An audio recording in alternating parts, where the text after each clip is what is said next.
కంధార్ most deadliest place to serve in the Indian army. ఎందుకంటే కొండ ma'am, 3 వైపులు కొండ, ఈ 3 వైపులు పాకిస్తాన్, కిందనే.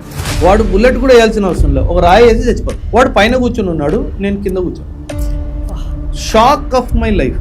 ఒక రాయేస్తే చనిపోయే సిచ్యుయేషన్ నుండి 18 months, how did you survive that? భయము అన్న ఒక డైమెన్షన్ కానీ, ఇది ఏమైపోతుందో అన్న భయం కానీ కంప్లీట్ గా కంట్రోల్ ఆల్ డిలీట్ అయ్యింది. రాంగ్ పర్సెప్షన్ లో చూసిన సంగతులు ఏమైనా ఉన్నాయా మిలిటరీ మ్యాన్ గురించి? నేను ఒక పెద్ద ఆయన్ని కలిశాను మ్యామ్, బాగా చదువుకున్న ఆయన కూడా. ఆయన ఒక స్టేట్మెంట్ ఇచ్చాడు, నాకు లేచి కొట్టేయాలనిపించింది. తను ఏం స్టేట్మెంట్ ఇచ్చాడంటే, మా నాన్నగారు నాకు డిసిప్లిన్ మర్యాద నేర్పించకుంటే మాత్రం ఆ రోజు వాడు నా చేతిలో చచ్చిపోయాడు. నా దేశమే నన్ను ఏడిపిస్తుంది అన్న ఫీలింగ్ సోల్జర్కి ఎప్పుడు కలగనివ్వదు. ఆర్మీ ట్రైనింగ్ ఎంతైతే డిఫికల్ట్గా ఉంటుందో, అక్కడ టెర్రరిస్టులు ఎవరైతే ఉన్నారో వాళ్ళ ట్రైనింగ్ అంతకంటే డిఫికల్ట్గా ఉంటుంది. వాళ్ళ దగ్గర అంతకంటే ఎక్కువ వెపన్స్ ఉంటాయి అని విన్నాము. నిజమేనాది? పాకిస్తాన్లో ఆర్మీ వాళ్ళే సపోర్ట్ కూడా చేస్తారు. సో ఒక ఆర్మీ సోల్జర్ ఒక టెర్రరిస్ట్కి ట్రైనింగ్ ఇస్తుంది, అండ్ ఆ ట్రైనింగ్లో భాగంగా ఐడియాలజికల్ ట్రైనింగ్ కూడా జరుగుతుంది. నిజంగానే హైదరాబాద్లో కానీ ఎక్కడైనా కానీ పూలు అమ్ముకుంటుంటారు, పళ్ళ వ్యాపారం చేసుకుంటారు, వాళ్ళు కూడా రా ఏజెంట్సే అని వింటూ ఉంటాం. అలా కొన్ని ఇయర్స్ వాళ్ళు ఆ కైండ్ ఆఫ్ జాబ్స్ చేసుకుంటూ హైదరాబాద్లో అందరినీ అబ్జర్వ్ చేస్తుంటారు అని విన్నాను. అది ఎంతవరకు correct? Regimental head quarters road అటువైపు ఒక బిచ్చగాడు ఉండేవాడు. 2 to 3 months అలాగే ఉన్నాడు. ఎంత చలి ఉన్నా సరే తను అక్కడే ఉండేవాడు. ఎందుకో ఒకరోజు కమాండింగ్ ఆఫీసర్కి డౌట్ వచ్చి, అయితే వాడిని ఒక రోజు మేము వేసుకున్నాం. తెలిసింది ఏంటంటే, he was an, my God, you will not believe ma'am, మొత్తం కంటోన్మెంట్ అంతా. Hello everyone, welcome to game changers with Lasya Reddy. ఇప్పుడు జరగబోయే పాడ్కాస్ట్, ఫుల్ పాడ్కాస్ట్ ప్రతి ఒక్క ఇండియన్ చూడాల్సిందే. ఎందుకంటే అసలు మిలిటరీ మ్యాన్ ఎలా వర్క్ చేస్తారు, వాళ్ళ సిస్టమ్ ఎలా వర్క్ అవుతుంది, ఎటువంటి డిఫికల్ట్ సిచ్యుయేషన్స్, ఛాలెంజెస్ని వాళ్ళు ఫేస్ చేస్తారు army men. We're proud Indians అని ప్రతిసారి ఒక అటాక్ జరిగినప్పుడు అండ్ ఏదైనా ఇన్సిడెంట్ జరిగినప్పుడే మనం వాళ్ళని గుర్తు చేసుకుంటాము అని బాధపడుతున్న ఒక ఆర్మీ పర్సన్ని. అండ్ అలాగే మెయిన్ ఇంపార్టెంట్ థింగ్, లైఫ్లో ఎలా మనం ఉండాలి, ఎటువంటి వాల్యూస్తో ఉండాలి, ఇటువంటి ప్రతి ఒక్క విషయము ఈ పాడ్కాస్ట్లో అమేజింగ్ గెస్ట్ మేజర్ ఒబ్రాయ్ గారు మనతో పాటు ఉన్నారు. ఆయన చాలా డీటెయిల్గా చెప్పారు. డెఫినెట్లీ మీరు ఇండియన్ అయితే డెఫినెట్లీ ఇది ఫుల్ వీడియో వాచ్ చేయాల్సిందిగా మనస్ఫూర్తిగా కోరుకుంటున్నాను. Let's shoot out some amazing questions to Oberoi sir. Hello sir, నమస్తే. నమస్తే మ్యామ్, నమస్తే అండ్ జై హింద్. జై హింద్. ఎలా ఉన్నారు? I'm good ma'am. నిజంగానే Siachen is the most dangerous place అని విన్నాను ఫర్ ద మిలిటరీ పీపుల్. దానికి పోస్టింగ్కి వెళ్ళాలి అంటే స్టెప్ బ్యాక్ అవుతారా? ఒక్కసారి ఆలోచిస్తారా మిలిటరీ వాళ్ళు ఆ టైంలో? ఆప్షన్ లేదు ma'am. Military service is not a voluntary service. ఒకసారి మీరు జాయిన్ అయిన తర్వాత మీరు ఓత్ తీసుకుంటారు. ఓత్ ఏంటి? నేను ల్యాండ్ ద్వారా కానీ, ఆకాశం ద్వారా కానీ, నీళ్ళ ద్వారా కానీ ఎక్కడికి పంపించిన దేశ సరిహద్దుల్ని కాపాడుతాను అని మీరు ఒక ఓత్ తీసుకుంటారు. కాబట్టి వెనక స్టెప్ అనే చాయిస్ అక్కడ లేదు. దెర్ ఇస్ నో, అంటే పోస్టింగ్ వచ్చినప్పుడు ఈ పోస్టింగ్ వచ్చింది మీకు ఇది కావాలా అన్న కాన్సెప్ట్ ఆర్మీలో లేదు. ఇది మీ పోస్టింగ్, నెక్స్ట్ పోస్టింగ్, అక్కడే వెళ్ళిపోవాలి. మరి అటువంటి సర్కమ్స్టాన్సెస్లో, అలాంటి వెదర్ ఉన్న సర్కమ్స్టాన్సెస్లో బాడీ కూడా వీకనింగ్ అయిపోతుంటుంది. How you will fight with the enemies? Army దాన్ని అక్లిమటైజేషన్ ప్రాసెస్ ఉంటుంది. అంటే సియాచిన్ హైట్స్ 18,000 feetని దాటుతాయి. మిమ్మల్ని స్టేజ్ వైజ్ అక్లిమటైజ్ చేస్తారు. 6,000 feetలో కొన్ని రోజులు పెడతారు, 9,000 feet, 12,000 feet, 15,000 feet, 18,000 feet, అలా బాడీని నెమ్మదిగా అక్లిమటైజ్ చేస్తారు. అండ్ మీ బాడీ వైటల్స్ అంటే హార్ట్ బీట్ కానీ, బ్లడ్ ప్రెషర్ కానీ రెగ్యులర్గా దాన్ని మానిటర్ చేయడం జరుగుతుంది. బట్ కొన్ని సిచ్యువేషన్స్లో మిలిటరీ మ్యాన్కి ఆ నేచరే చాలా శత్రువులాగా యాక్ట్ చేసిన రోజులు కూడా ఉంటాయి. బికాస్ ఎక్కడెక్కడో పోస్టింగ్స్ వేస్తూ ఉంటారు అండ్ మీరు చాలా వీడియోస్లో కూడా చెప్పారు, లైక్ ఫ్రాస్ట్ బైట్ కూడా ఉంటుంది. సియాచిన్ బేస్ క్యాంప్లో మ్యామ్, సియాచిన్ పోస్ట్లో కానీ బేస్ క్యాంప్లో కానీ ఫ్రాస్ట్ బైట్ అంటే టెంపరేచర్ బయట యావరేజ్గా -20 నుంచి -40 ఆ రేంజ్లో ఉంటుంది. యావరేజ్గా మీరు గ్లవ్స్ తీసేసి మీ ఫింగర్స్ని కానీ టోస్ని కానీ బయట ఎక్స్పోజ్ చేశారంటే, ఫ్రాస్ట్ బైట్ అయ్యింది అంటే దానికి ఇంకా ట్రీట్మెంట్ లేదు. There is no medicine for it. The only medicine is you have to cut the finger. Amputation. Amputation is the only medicine. మీరు ఈ ఫింగర్ని కట్ చేయకపోతే అది స్ప్రెడ్ అవుతా, చేయి కట్ చేయాలి. ఇది కట్ చేయలేదంటే ఇది మొత్తం ఎల్బో దాకా కట్ చేయాలి. అలా మీ పర్సన్స్ ఎవరైనా ఫ్రెండ్స్? చాలా మంది ma'am. In fact not this frostbite was a common ఇది మ్యామ్. ఇది కాదు మ్యామ్, ఒక ఆఫీసర్ మేజర్, అంటే I was a captain when I went there. I had a senior who was a major. తనకి నర్వస్లో ఏదో ఇష్యూ వచ్చింది. Okay. And army hospital, RR hospital and ఢిల్లీకి తనకి పంపించడం జరిగింది. ఇవాక్యుయేషన్ జరిగింది. ప్రాపర్ హెలికాప్టర్లో తను ఇవాక్యుయేట్ చేశారు. But over a period of time ma'am, 7.5 8 monthsలో you will believe he lost 2 eyes vision. ఒక మనిషి హెల్దీగా పోస్టింగ్ అక్కడికి వచ్చి 8 నెలలలో ఐసైట్ 2 విజన్ పోగొట్టుకున్నాడు అంటే అక్కడ వెదర్ ఎంత డిఫికల్ట్గా ఉంది. ఎన్ని రోజులకు ఒకసారి మిలిటరీ మ్యాన్ వాళ్ళ సొంత ఊరికి కానీ వాళ్ళ సొంత మనుషుల దగ్గరికి వెళ్ళడానికి ఉంటుంది? అంటే మ్యామ్ ఆర్మీలో 60 days of annual leave, 20 days of casual leave ఉంటుంది. అంటే సంవత్సరంలో 80 రోజులు మనం సెలవు తీసుకోవచ్చు. కానీ సాధారణంగా అన్ని రోజులు సెలవు దొరకవు. ఎందుకంటే ఆర్మీ ఈజ్ బిజీ డిప్లాయిడ్ ఆపరేషన్లో కానీ, పీస్ స్టేషన్లో ఉన్నప్పుడు కూడా చాలా ట్రైనింగ్ ఎక్సర్సైజెస్ ఉంటాయి. 80 days ఉన్నప్పటికీ నేను ఒక అంచనా ప్రకారంగా నేను చెప్తున్నాను, 40 to 45, 50 days వరకు అయితే లీవ్ ఖచ్చితంగా unit generally ensures that everybody goes on leave. But 80 days అందరికీ దొరకదు. Okay. Only lucky few will get to go on leave for 80. అయితే వార్ జోన్స్కి పంపించే మిలిటరీ మెన్ కొంచెం ఎక్స్పీరియన్స్డ్ ఉండాలి అండ్ చాలా ఇయర్స్ మిలిటరీలో ఉండాలి అనేది యూజువల్గా తెలిసి ఉంటుంది. బట్ మొన్న జరిగిన ఇన్సిడెంట్లో మురళీ నాయక్ గారు తెలుసు, is 23 years old person and చాలా యంగెస్ట్ అండ్ కొత్తగా అప్పుడే మిలిటరీ జాయిన్ అయ్యాడు. అతన్ని ఆ వార్ జోన్కి ఎందుకు పంపించడం జరిగింది, ఏమైనా తెలుసా? మ్యామ్ అలా కాదు. మీరు ఒక స్టేట్మెంట్ చెప్పారు, ఓన్లీ ఎక్స్పీరియన్స్ తర్వాత వార్ జోన్కి పంపిస్తారు. అలా ఏం లేదు. ఓకే. మీరు ఒక్కసారి బేసిక్ మిలిటరీ ట్రైనింగ్ మీది కంప్లీట్ అయిపోయింది, మీరు మీ రెజిమెంట్కి రిపోర్ట్ చేశారు అంటే you are a fit soldier. అంతే. You are fit to fight a battle. That is how a basic military ట్రైనింగ్ని అలా డిజైన్ చేశారు. అండ్ ద మూమెంట్ మనం ఎప్పుడైతే మన యూనిట్ కానీ రెజిమెంట్ అంటారు, రెజిమెంట్కి రిపోర్ట్ చేస్తే ఆ రెజిమెంట్ ఫీల్డ్ స్టేషన్లో ఉంటే you are directly in war. Directly basic military training అయిపోయింది, డైరెక్ట్గా వార్ జోన్లో దిగావు. యూనిట్ ఆర్ రెజిమెంట్ పీ స్టేషన్లో ఉంది, నువ్వు రిపోర్ట్ చేసావు, 6 నెలల తర్వాత ఫీల్డ్కి వెళ్ళిపోయింది, then again you are in the war zone. నేను ఏమంటారు ఓటీఏలో 2005లో నా ట్రైనింగ్ అయిపోయింది ma'am. Regiment was in Dehradun and that was one of the youngest regiment of artillery. రెజిమెంటే చిన్నది, youngest regiment of artillery, 3-1 field regiment. ఒక 4.5 months దేహ్రాదూన్లో ఉన్నాము. వెంటనే మూమెంట్ జరిగింది తంగ్ధార్కి. Tangdhar most deadliest place to serve in the Indian army ఒక విధంగా. ఎందుకంటే కొండ మ్యామ్, 3 వైపులు కొండ, పైన ఎత్తు, ఈ 3 వైపులు పాకిస్తాన్, కింద నేను. వాడు బుల్లెట్ కూడా వేయాల్సిన అవసరం లేదు, ఒక రాయి వేసి చచ్చిపోతాం. ఆ లొకేషన్ అలాంటిది తంగ్ధార్ అని చెప్పేసి. 3 sides నుంచి కొండ, వాడు పైన కూర్చొని ఉన్నాడు, నేను కింద కూర్చొని ఉన్నాడు. అక్కడ సర్వీస్ అంటే షాక్ ఆఫ్ మై లైఫ్ అన్న. ఎన్ని డేస్ ఎన్ని మంత్స్ ఉన్నారు అక్కడ? 18 months.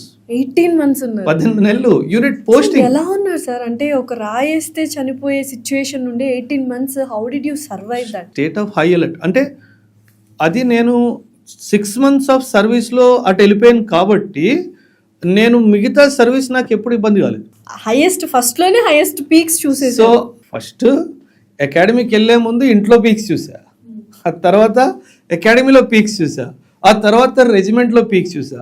భయము అన్న ఒక డైమెన్షన్ కానీ, ఇది ఏమైపోతుందో అన్న భయం కానీ కంప్లీట్గా కంట్రోల్ ఆల్ డిలీట్ అయిపోయింది, ఇంకేం లేదు. సో అంటే Tangdhar is a very very difficult place to serve.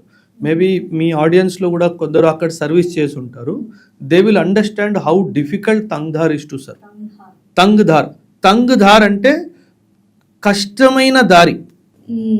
తంగ్ధార్, Dhar means రాస్తా, రాస్తా, తంగ్ మీన్స్ డిఫికల్ట్. ఆ పేరే డిఫికల్ట్, దాని పేరే తంగ్ధార్ ఇస్ డిఫికల్ట్. సో అక్కడ సర్వీస్ అన్న ఆ టైంలో కమ్యూనికేషన్స్ ఎలా ఉండేవి? Communication radio set. అప్పుడు only with army communications, not with family. 18 months family cinema లేదు మేడం.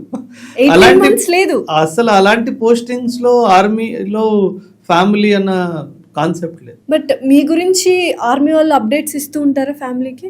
అంటే ఎలా ఉంటుందంటే మ్యామ్, శాటిలైట్ ఫోన్స్ ద్వారా you could make calls to your families. కాకపోతే దానికి రొటేషన్, ఒక టైం, ఒక సీక్వెన్స్. కానీ ఈ ఫోన్స్ ఇవి కాకుండా నేను చాలా మూవీస్లో అని చాలా రియల్గా చూసింది ఏంటంటే లెటర్స్ పంపించుకుంటూ ఉంటారు. మ్యామ్ అసలు ఇప్పటికీ అది రన్ అవుతూ ఉంటుందా మిలిటరీలో, లెటర్స్ పంపించుకోవడం? చాలా పోస్టింగ్స్ లో ఇప్పటికి కూడా టెలిఫోన్ కనెక్షన్స్ లేవు మ్యామ్. ఇన్ఫ్యాక్ట్ నేను నా ఓన్ ఎక్స్పీరియన్స్ చెప్తాను ma'am. We're posted in Arunachal ప్రదేశ్లో లోహిత్ వ్యాలీ. బ్రహ్మపుత్ర ఎక్కడైతే యూటర్న్ తీసుకొని ఇండియాలోకి ఎంటర్ అవుతుందో ఆ పోస్ట్ పేరు కిబితు, KIBITHU, కిబితు పోస్ట్. అప్పట్లో Assam regiment, infantry Assam regiment. నేను ఆర్టిలరీ ఆఫీసర్గా ఐ వాజ్ అటాచ్డ్ దేర్ అనమాట. ఆ కిబితు పోస్ట్లో అంటే it is the north eastern most post of India. అంటే చైనా వాడు అటాక్ చేస్తే ఫస్ట్ పోస్ట్ పోతుంది అదే, ఒకవేళ అటాక్ జరుగుతుంది. సో 5 kilometers వెనక వెలాంగ్ అని చెప్పేసి ఒక ప్లేస్, చాలా ఇంపార్టెంట్ మిలిటరీ హిస్టరీలో వెలాంగ్. అక్కడ శాటిలైట్ ఫోన్ బూత్ ఉండేది. So we use to travel 5 kilometers in mountains. 5 kilometers in mountains equal to 15 kilometers in plain area. ఎక్కి దిగి సో 15 kilometers. ఒకసారి నేను ఒక 6 అంటే safety is important, border area కాబట్టి ప్రాపర్ హైడ్ అండ్ సీక్ ఆ డైమెన్షన్లో 5 kilometers కింద దిగాం. తీరా ఇక్కడికి వచ్చేసరికి శాటిలైట్ బూత్ పని చేయట్లేదు మనం. అంటే దట్ వాజ్ ది టఫెస్ట్. అంటే ఆ 6 నాతో పాటు ఎవరైతే వచ్చారో వాళ్ళ ముఖాలు ఇలా చిన్నగా అయిపోవడము, I could see that sinkingness in their face. నాకే చివుక్కుమండింది అసలు. అంటే యాజ్ ఆర్మీ ఆఫీసర్స్ మాకు కొంచెం ఎక్కువ ఆపర్చునిటీ దొరకవచ్చు ఫోన్ చేయడానికి. యాజ్ ఎ జవాన్ వాడికి దొరకదు. మేబీ అందులో 6 ఒకళ్ళు 2 నెలల తర్వాత 3 నెలల తర్వాత వచ్చిన వాళ్ళు కూడా ఉండొచ్చు. ఆ 6 మోటివేషన్ చేసి పైకి తీసుకెళ్లడము real test of an officer. You did that. You have to. ఒకవైపు నాకు అమ్మతో మాట్లాడాలని ఉంది. అండ్ మనం హ్యూమన్ సైకాలజీ ఏంటంటే ఏదైతే మనం చెయ్యలేమో అది ఎక్కువ చేయాలనిపిస్తుంది. ఏదైతే చేయలేము అంటే ఇప్పుడు ఫోన్ చేయలేము, కానీ ఆ desire to call is much more intensified అనమాట. అది చాలా పెరిగిపోతుంది. వాటి అడిగాను, ఒక గంట కూర్చుంటే 2 hours అంటే ఈ రోజు కుదరదు సార్, 2 రోజులు పడుతుంది అని. మొత్తం లైన్ బ్రేక్ అయింది. ఇట్ విల్ టేక్ 2-3 days అన్నారు. ఇంకా వీళ్ళని ఎలా మోటివేట్ చేసుకొని తీసుకెళ్ళాలి? అస్సలు ఏం మాట్లాడారు ఆ టైంలో వాళ్ళతో? దారంతా దట్స్ వైర్ ఆర్మీలో మీ colleagues are your family. Definitely really చెప్తున్నాను మ్యామ్. అంటే వాళ్ళతో మరి return 5 kilometers of walk, believe me ma'am, ఆ 6 గురించి నాకు ఎన్ని వివరాలు తెలిసాయో. నాకు వాళ్ళతో రన్ చేసిన 4.5 years సర్వీస్లో వాళ్ళ గురించి తెలియదు. Then you start talking pep talk ఒక్కొక్కరితోటి, ఇంట్లో ఎవరు ఉన్నారు, ఎవరేం చేస్తారు. Then he will start telling his problems. Definitely venting out. అంటే ఐ యూస్ టు ఫీల్ నాకు ఏ ప్రాబ్లం లేదు. అంటే అమ్మ was fairly good at that time, ఏ ఇష్యూ లేదు. సో అమ్మ ఈజ్ టేకన్ కేర్ ఆఫ్. అంటే ఐ యూస్ టు ఫీల్ ఇన్ని ప్రాబ్లమ్స్ ఉన్నాయా జనాలకి, అయినా కానీ వీళ్ళు దేశం కోసం సర్వీస్ చేస్తున్నారు. ఎప్పుడు వాళ్ళ కళ్ళల్లో ఆ పెయిన్ కనిపించలేదు. అంటే hats off to every soldier ma'am. ఇల్లు వదిలేసి, పిల్లల్ని వదిలేసి, వైఫ్ని వదిలేసి, అమ్మ నాన్నని వదిలేసి, పొలాలను వదిలేసి, ప్రాపర్టీస్ని వదిలేసి, అన్నీ వదిలేసి దేశ సేవ చేస్తున్నారు. సో సివిలియన్స్కి తెలియని కొన్ని విషయాలు ఏమైనా ఉన్నాయి, లేకపోతే రాంగ్ పర్సెప్షన్లో చూసిన సంగతులు ఏమైనా ఉన్నాయా మిలిటరీ మ్యాన్ గురించి? రాంగ్ అని అనను, కాకపోతే చాలామంది ఆర్మీ వాళ్ళకి తగిన డిజర్వింగ్ రెస్పెక్ట్ ఇవ్వరు. ఎస్పెషలీ పోలీస్ డిపార్ట్మెంట్ కానివ్వండి, ఎస్పెషలీ గవర్నమెంట్ డిపార్ట్మెంట్ కానివ్వండి. మంచి ఒక ఆర్మీ సోల్జర్ ఇంటికి వచ్చాడు అంటే 6 నెలలకి ఒకసారి వస్తాడు. 4 నుంచి 6 నెలల మధ్యలో ఒకసారి లీవ్ దొరుకుతుంది. అది 15 రోజులు అవ్వచ్చు, 10 రోజులు అవ్వచ్చు, 4 రోజులు కూడా అవ్వచ్చు. వెనెవర్ ఆర్మీ సోల్జరు ఒక గవర్నమెంట్ ఆఫీసర్ దగ్గర దరఖాస్తు తీసుకొచ్చాడు అంటే తను పూర్తిగా మీ మీదే డిపెండ్ అయ్యి ఉన్నాడు. ఎందుకంటే తను 15 రోజుల తర్వాత 10 రోజుల తర్వాత తిరిగి వెళ్ళిపోవాలి. So most of the postings కూడా ఎలా ఉంటాయంటే మ్యామ్, రావడానికి 3 రోజులు, పోవడానికి 3 రోజులు, 15 రోజులు సెలవులు, 6 రోజులు ట్రావెల్లోనే వెళ్ళిపోతాం. సో ఇంత పెయిన్ ఉంది యాజ్ ఎ ఆర్మీ సోల్జర్కి. So whenever an army soldier మీ దగ్గర ఒక అప్లికేషన్ తీసుకొని వస్తే, మీరు తన్ని హెల్ప్ చేసే కెపాసిటీలో ఉంటే మాత్రము ఖచ్చితంగా తనకి హెల్ప్ చేయాలి. డెఫినెట్లీ ఈ వీడియో చూసి చెయ్యాలి. obviously ఎందుకంటే మనందరికీ ఆ బాధ్యత ఉంది. ఎందుకంటే తను వీళ్ళందరినీ వదులుకొని మన దేశ సరిహద్దుల్ని కాపాడుతాడు. యాజ్ ఎ గవర్నమెంట్ ఆఫీసర్ కానీ, హై ర్యాంక్లో క్లర్క్ కానీ, నువ్వు రోజు ఇంటికి వెళ్తున్నావు, నువ్వు నీ పిల్లల్ని వెదుగుతూ చూస్తున్నావు, తను అది చూడలేకపోతున్నాడు. Because he is serving your motherland. So we should do everything possible to help that. So ఇదొక్క పనిష్మెంట్ సోల్జర్కి ఎప్పుడు, అంటే నా దేశమే నన్ను ఏడిపిస్తుంది అన్న ఫీలింగ్ సోల్జర్కి ఎప్పుడు కలనివ్వకు. డెఫినెట్లీ అంటే it will kill the spirit of the soldier to serve the country. అది మన దేశానికి మంచిది కాదు. కొంచెం మారిందా ఇప్పుడు అంటే కైండ్ ఆఫ్ మన బిహేవియరిజం మ్యామ్. అంటే నేను మీకు ఒక ఎగ్జాంపుల్ చెప్తాను. అమెరికా ఉంది. అమెరికా యాజ్ అ కంట్రీ, వాళ్ళని మోస్ట్ పవర్ఫుల్ కంట్రీ అనుకుంటారు. అక్కడ ఎలా అంటే మ్యామ్, సే ఫర్ ఎగ్జాంపుల్ ఎయిర్పోర్ట్లో ఒక సోల్జరు యూనిఫామ్ వేసుకొని ఎక్కడికో వెళ్తారు. ప్రతి ఒక్కరు ఆయన్ని దాటినప్పుడు ఆయన్ని సెల్యూట్ చేస్తారు. Because he's serving my country. ఆ స్పిరిట్ మన దగ్గర లేదు. ఎందుకు రాలేదు అంటే, ఫర్ సమ్ రీజన్స్ నేను ఇక్కడ పొలిటికల్ లీడర్షిప్ని బ్లేమ్ చేస్తాను. పొలిటికల్ లీడర్షిప్ ఆర్మీ మీద ప్రజలకి ఒక పాజిటివ్ మైండ్ సెట్ తీసుకురావడంలో విఫలమైంది. ఇది మనం చేసిన చాలా పెద్ద తప్పు. అందుకే ఈరోజు youth is not willing to join the army. నేను మీకు నా పర్సనల్ ఎక్స్పీరియన్స్ చెప్తాను మ్యామ్. 2023 అనుకుంటాను, 2023 or 2024, 2023 అనుకుంటాను మ్యామ్. ఐ వెంట్ టు వియత్నాంలో వాళ్ళు వార్ మ్యూజియం ఒకటి తయారు చేసుకున్నారు. Vietnam fought a war with America 1965 నుంచి 74-75 వరకు వీళ్ళు అమెరికాతో ఒక యుద్ధం పోరాడారు. ఆ యుద్ధం తర్వాత వియత్నాం డిఫీటెడ్ అమెరికా. అంటే చిన్న దేశము ఒక సూపర్ పవర్ని డిఫీట్ చేసింది. వాళ్ళు ఒక వార్ మ్యూజియం తయారు చేసుకున్నారు మ్యామ్. అంటే ఆ వార్ జరుగుతున్నప్పుడు అమెరికా వాళ్ళు చేసిన అరాచకాలు ఏంటి, అక్రమాలు ఏంటి, అవన్నీ ఆ మ్యూజియంలో చూపించారు. సో నాకు ఎప్పటి నుంచో as a soldier also I wanted to see that museum. అప్పుడు వియత్నాం వెళ్ళినప్పుడు ma'am, you will not believe, ప్రతి ఒక్క చిన్నారి 4 years మేబీ 5 years మేబీ తనకి ఆ వార్ హిస్టరీ గురించి అన్ని తెలుసు.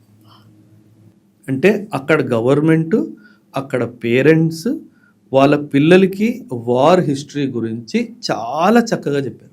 అవేర్నెస్ క్రియేట్ చేశారు. దానివల్ల ఒక నేషనలిస్టిక్ భావము పాపులేషన్ మొత్తంలో వస్తుంది. డెఫినెట్లీ అది ఇక్కడ మిస్సింగ్. ఎందుకంటే మనము మన పిల్లలకి వార్ స్టోరీస్ చెప్పాలి. బట్ అట్లీస్ట్ మీ వల్ల ఎంతో కొంత వార్ స్టోరీస్ అయితే తెలుస్తున్నాయి actually. That is my job. ఎందుకంటే ఇప్పుడు కార్గిల్ విజయ్ దివస్ మనం రీసెంట్గా జరుపుకున్నాం. 4 వార్ హీరోస్కి పరమ్వీర్ చక్ర అవార్డు ఇచ్చారు. నేను ఆ రోజు రాష్ట్రపతి నిలయంలో నన్ను పిలిచారు, యాజ్ ఎ చీఫ్ గెస్ట్ పిలిచారు హైదరాబాద్లో. అక్కడ వెళ్ళాను. అరౌండ్ 1800 పిల్లలు వచ్చారు, స్కూల్ కాలేజెస్ నుంచి పిల్లలు వచ్చారు. Almost 90% of the students do not know the name of any of the Param Bir చక్ర విన్నర్స్ ఆఫ్ కార్గిల్ వార్. దీనికి మించిన దౌర్భాగ్యం మన దేశానికి ఇంకోటి లేదు. అందులో 2-3 పేరు చెప్పింది, కెప్టెన్ విక్రమ్ బత్రా అని చెప్పేసి ఇద్దరు. ఎందుకంటే ఆయన మీద ఒక మూవీ వచ్చింది రీసెంట్గానే, ఆ మూవీ వల్ల పేరు చెప్పగలిగారు. తప్పితే ఎవ్వరు పేరు చెప్పలేకపోయారు. ఎక్కడో మన స్కూల్స్, మన కాలేజెస్, మన పేరెంట్స్, మన గవర్నమెంట్, మన సమాజం, ఎవ్రీబడీ ఈజ్ రెస్పాన్సిబుల్. ఇప్పుడు ఎలా ఉంది సార్ ఇండియా పరిస్థితి, ఎలా ఉంది అంటే? లేదు మ్యామ్, అంటే ఇంకా ఆ ఆలోచన రాలేదు. ఇప్పుడు ఆపరేషన్ సింధూర్ జరిగినప్పుడు ఆర్మీ మీద ఒక గౌరవం అందరికీ ఉంది. కానీ అది షార్ట్ లివ్డ్, 2 నెలలు, నెలన్నర, 3 నెలలు మా ఆ ఇన్స్టా స్టోరీలు పెట్టుకోవడానికి, వాట్సాప్ స్టోరీలు పెట్టుకోవడానికి ఆ వార్ జోన్ లో మాత్రమే మేము మిమ్మల్ని అంతే. నిజంగానే గౌరవిస్తాము, ఆ మర్యాదలు చేస్తాము, ప్రౌడ్ గా ఫీల్ అవుతుంది. అంటే నేను ఒక పెద్ద ఆయన్ని కలిశాను మ్యామ్, పేరు నేను చెప్పదలుచు, చాలా పెద్ద ఆయన, బాగా చదువుకున్న ఆయన కూడా. ఆయన ఒక స్టేట్మెంట్ ఇచ్చాడు మ్యామ్, నాకు లేచి కొట్టేయాలనిపించాడు. పెద్ద ఆయన కాబట్టి నా చెయ్యి జనరలీ ఆగదు, ఆ రోజు ఎందుకు ఆగిందో తెలియదు. ఎందుకు, ఏమని స్టేట్మెంట్? తను ఏం స్టేట్మెంట్ ఇచ్చాడంటే, ఉద్యోగాల కోసం చేస్తున్నారు కదా, ఫ్రీగా ఏం చేయట్లేదు కదా అన్నాడు. లేచి కాలుతో తన్నేయాలనిపించింది. అంటే మా నాన్నగారు నాకు డిసిప్లిన్, మర్యాద నేర్పించకుంటే మాత్రం ఆ రోజు వాడు నా చేతిలో చచ్చిపోయాడు. మీరు ఏమని కౌంటర్ అటాక్ చేశారు? అంటే నేను అన్నాను, సార్ నేను మీకు ₹1,00,00,000 ఇస్తాను సార్, మీరు 10 రోజులు బార్డర్లో ఉంటారా అన్నాడు. సైలెంట్ అయిపోయాడు. నువ్వు ఆ స్టేట్మెంట్ ఎలా ఇస్తావు? అంటే అంత చదువుకున్నోడివి, సమాజంలో పలుకుబడి ఉన్నోడివి, నువ్వు ఇలా మాట్లాడుతున్నావు కాబట్టే ఒక కామన్ మ్యాన్ అలాగే అనుకుంటున్నాడు. Obviously ma'am, you tell me, simple madam, 40,000 జీతం కోసము -50లో ఎవరు నిల్చుంటారు? అండ్ ఇప్పుడు సో మెనీ ఆపర్చునిటీస్ ఉన్నప్పటికీ కూడాను నువ్వు ఇచ్చే 40,000 జీతం కోసము ఒక సైనికుడు -50, -55లో ఎందుకు నిల్చుంటాడు? ఎక్కడో దేశభక్తి, దేశభక్తియే కదా మ్యామ్, దేశభక్తి ఉంది. దేశభక్తి మ్యామ్. జీతం కోసం వెళ్ళినవాడు బేసిక్ మిలిటరీ ట్రైనింగ్ లో 3వ రోజు వచ్చేస్తాడు తిరిగి. అంత కఠినంగా ఉంటుంది మేడం. అసలు basic military training, officers training, ముఖ్యంగా basic military training is very tough. Jawans training is also tough, కాదనట్లేదు, వాళ్ళ ట్రైనింగ్ కూడా చాలా టఫ్. కాకపోతే వాళ్ళ ట్రైనింగ్ తర్వాత life in the regiment is more tough. అసలు టైం ఉండదు మ్యామ్. ఆర్మీ ఎలా అంటే మైండ్ని ఫ్రీ వదిలేసామనుకోండి మేడం, ఇంటికి వెళ్తుంది. సో ఆర్మీలో రూల్ ఏంటంటే సోల్జర్కి ఆలోచించడానికి సమయం ఇవ్వకూడదు. ఆలోచించడానికి సమయం ఇచ్చేయమంటే మైండ్ ఇంటికి వెళ్ళిపోతుంది. ఇంటికి వెళ్తే వీక్ అయిపోతుంది. మైండ్ ఇంటికి వెళ్ళాడంటే సైకలాజికలీ వీక్ అవుతుంది. సో మార్నింగ్ 4 లేచినప్పటి నుంచి నైట్ 10 వరకు వాడికి ఒక్క నిమిషం కూడా ఫ్యామిలీ గురించి ఆలోచించకుండా బిజీ పెట్టాలి. This is the biggest task of any commanding officer. ఎందుకంటే వదిలేసామనుకోండి ma'am, and imagine there are 800 to 1,200 soldiers in 1 రెజిమెంట్. 1,200 మంది ఇంటిని మిస్ అయ్యారు అంటే ఆ రెజిమెంట్ కుప్పకూలిపోతుంది. సో వాళ్ళని బిజీ పెట్టాలి, ట్రైనింగ్ అని, స్పోర్ట్స్ అని, ఏదో ఒక విధంగా వాళ్ళని బిజీ పెట్టాలి. That is the biggest task of any commanding officer. అందుకే ఫీల్డ్లో easy to command a regiment, peace స్టేషన్లో it is very difficult to command. అయితే ఈ వార్ జోన్స్ జరిగినప్పుడు, వార్స్ జరుగుతున్నప్పుడు ఆర్మీ వాళ్ళు ఎయిర్ ఫోర్స్తో కానీ నేవీతో కానీ ఎటువంటి కమ్యూనికేషన్ ఉంటుంది, ఎటువంటి కలిసి మీరు వర్క్ చేస్తారు? అంటే ఆర్మీ నేవీ అంతగా జాయింట్ సింక్రనైజేషన్ ఉండదు, ఎందుకంటే నేచర్ ఆఫ్ రోల్స్ డిఫరెంట్ కాబట్టి. చాలా హై లెవెల్లో ఆ కోఆర్డినేషన్ ఉంటుంది, కానీ ఒక సోల్జర్ లెవెల్లో కానీ ఒక రెజిమెంట్ లెవెల్లో కానీ ఇది కనిపించదు. అదే విధంగా ఎయిర్ ఫోర్స్తో కూడా కనిపించదు. కాకపోతే higher level, maybe brigade headquarters లెవెల్లో, డివిజనల్ హెడ్ క్వార్టర్స్ లెవెల్లో ఆ కోఆర్డినేషన్ ఉంటుందేమో. కానీ as a soldier, as an army జవాన్లో ఒక సోల్జర్ ఉన్నాడు అనుకోండి మ్యామ్, యాజ్ ఎ యూనిట్లో సర్వ్ చేస్తున్నాడు, తను ఎయిర్ ఫోర్స్ జవాన్తో కలిసి, అంటే ఒకే కంటోన్మెంట్లో ఉన్నారనుకోండి, వాళ్ళ ఇల్లులు పక్క పక్కనే పీ స్టేషన్లో ఉన్నారనుకోండి, అప్పుడు ఒక ఫ్రెండ్షిప్ ఏర్పడవచ్చు ఏమో, కానీ జాయింట్ ట్రైనింగ్ అనేది సహజంగా ఎక్కువగా ఉండదు. అండ్ ఎందుకు అంటే మ్యామ్, ఆర్మీలో ఒక రూల్ ఉంది, intelligence information only on need to know basis. As a major నాకు ఎంత తెలియాలో నాకు అంతే తెలియాలి, నాకు దానికి మించి ఒక్క ముక్క కూడా సిఓ ఎక్కువ చెప్పడు. బ్రిగేడ్ కమాండర్ సిఓకి అంతే చెప్తాడు ఎంత సిఓకి అయితే అవసరం. ఎవరికైనా యాజ్ ఎ జవాన్కి తనకి ఎంత తెలియాలో అంతే తెలియాలి, దాన్ని మించి తనకి తెలియడానికి వీల్లేదు. అస్సలు సమస్య లేదు, ఎందుకంటే బ్యాటిల్ ఫీల్డ్లో తను ప్రిజనర్ ఆఫ్ వార్గా తీసేసుకున్నారనుకోండి, తనకు అన్నీ తెలుసు అనుకోండి, అన్నీ చెప్పేస్తాడు. సో తనకి తెలిసినంత మాత్రాన్ని తను చెప్పగలుగుతాడు. సో అందుకే ఎవరికి ఎంత తెలియాలో ఆర్మీలో వాళ్ళకి అంతే చెప్తారు. డ్యూరింగ్ కొన్ని టెర్రర్ అటాక్స్ జరిగినప్పుడు కానీ, for example Pahalgam attack, operation Sindoor టైంలో, వీటన్నిటి టైంలో సోషల్ మీడియా అనేది సివిలియన్స్కి చెప్తుంది ఇలా ఇలా జరుగుతుంది. అలా చెప్పే ప్రాసెస్లో నిజంగానే మిలిటరీ మ్యాన్ కానీ ఆర్మీ వాళ్ళకి కానీ మేలు జరుగుతుందా, లేదా కొన్నిసార్లు రాంగ్గా జరిగిన టైం కూడా ఏదైనా ఉందా? ఉన్నాయి మ్యామ్. అంటే మినిట్ టు మినిట్ అప్డేట్ ఇవ్వడం వల్ల మీరేమైనా ఫేస్ చేశారా ఆర్మీ? నేను అని కాదు మ్యామ్, 2008లో మన ముంబై మీద అటాక్ జరిగింది, 26 నవంబర్ 2008. అప్పుడు కొన్ని టీవీ ఛానల్స్ ఎన్ఎస్జీ వాళ్ళు చేస్తున్న ఆపరేషన్ని లైవ్ టెలికాస్ట్ టీవీలో చూపించడం స్టార్ట్ చేశారు. మీరు చెప్తే మీరు సర్ప్రైజ్ అవుతారు మ్యామ్.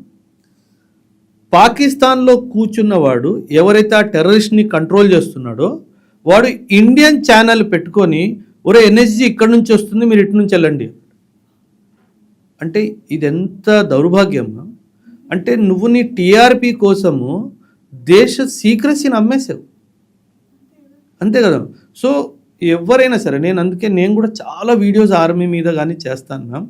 కానీ ప్రతి వీడియోలో నేను ఒక్కటే విషయం, నేను చెప్పింది ఓపెన్ సోర్స్లో లేదనుకోండి నేను మాట్లాడు. నన్ను ఎవరైనా, నేను చాలా పాడ్కాస్ట్ కూడా వెళ్తూ ఉంటాను, వాళ్ళు కొన్ని క్వశ్చన్స్ అడిగినప్పుడు నాకు ఇది సీక్రెట్, ఇది సామాన్య ప్రజలకి తెలియకూడదు అని నాకు అనిపిస్తే నేను దాని గురించి మాట్లాడు. ఎందుకంటే they are not suppose to. మొన్న జరిగిన వాటిలో ఏమైనా ఇబ్బంది కలిగించారా సోషల్ మీడియా ఇలా ప్రతిసారి? అంటే టెర్రర్ అటాక్స్ అక్కడ మేము ఎలా అంటే జేఎండ్కేలో సోషల్ మీడియాని గవర్నమెంట్ కంట్రోల్ చేస్తుంది కాబట్టి అక్కడ లైవ్ ఆపరేషన్స్కి పెద్దగా ఇబ్బంది రాదు. అండ్ అక్కడ నో గో జోన్స్ ఉంటాయి, మీడియాకి కానీ ఎవరికి కానీ వెళ్ళడానికి వీల్లేదు. అంటే ఇప్పుడు నేనే జేఎండ్కేలో ఉంటున్నాను, నా ఇంటి పక్కన ఏదైనా జరిగింది, నేను లక్కీలీ నేను ఇంటి పైన నిల్చొని ఉన్నాను, అప్పుడు ఏదో మొబైల్తో షూట్ చేసుకుంటే అది వేరే విషయం, కానీ అదర్వైజ్ దాని ప్రకారంగా వెళ్ళడానికి మాత్రం వీల్లేదు. అయితే ఇప్పుడు చాలామంది ఆర్మీ వాళ్ళ గురించి ప్రతి ఒక్కరు తెలుసు, రా గురించి చాలామందికి చాలా విషయాలు తెలీదు. తెలిసిన ఒక విషయం నేను చెప్తాను, నార్మల్గా అందరూ ఆడియన్స్ అనుకున్నారు. నిజంగానే హైదరాబాద్లో కానీ ఎక్కడైనా కానీ పూలు అమ్ముకుంటూ ఉంటారు, పళ్ళ వ్యాపారం చేసుకుంటారు, వాళ్ళు కూడా రా ఏజెంట్సే అని వింటూ ఉంటాం. అలా కొన్ని ఇయర్స్ వాళ్ళు ఆ కైండ్ ఆఫ్ జాబ్స్ చేసుకుంటూ హైదరాబాద్లో అందరినీ అబ్జర్వ్ చేస్తుంటారు అని విన్నాను. అది ఎంతవరకు కరెక్ట్? మేబీ 1000%. మేబీ మీ స్టూడియోలో కూడా రా ఏజెంట్ ఉన్నాడు, మేబీ మీ కెమెరామెన్ రా ఏజెంట్, ఎవరు తెలుసు? 100%. అండ్ 100% మ్యామ్, దాన్ని బ్లెండింగ్ అంటారు. There is a technical term for that, blending. Maybe మీ ఇంటి ముందు ఉన్న పంచర్ షాప్ అతను రా ఏజెంట్.